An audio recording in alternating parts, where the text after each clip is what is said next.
Hi friends, welcome to AR updates Telugu YouTube channel. Telangana, Andhra Pradesh రెండు తెలుగు రాష్ట్రాల weather updates తెలుసుకుందాము. Late చేయకుండా టాపిక్లోకి అయితే వెళ్ళిపోదాము. తెలుగు రాష్ట్రాల్లో పలు చోట్ల భారీ వర్షాలు అయితే కురుస్తున్నాయి. రానున్న 5 రోజుల పాటు మోస్తరు నుంచి భారీ వర్షాలు కురిసే అవకాశం ఉన్నట్లు వాతావరణ శాఖ అయితే తెలిపింది.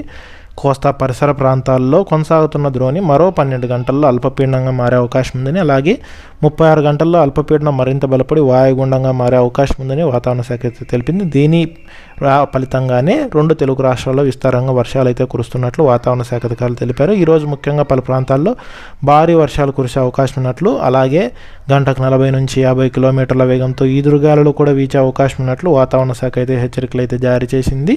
ఇక దీని ఫలితంగా ముఖ్యంగా ఏపీలో ఇవాళ పల్నాడు, బాపట్ల, ఎన్టీఆర్, కృష్ణా, గుంటూరు, అల్లూరు సీతారామరాజు, పార్వతీపురం, విజయనగరం జిల్లాల్లో మోస్తరు నుంచి భారీ వర్షాలు కురిసే అవకాశం ఉన్నట్లు హెచ్చరికలు జారీ చేసింది.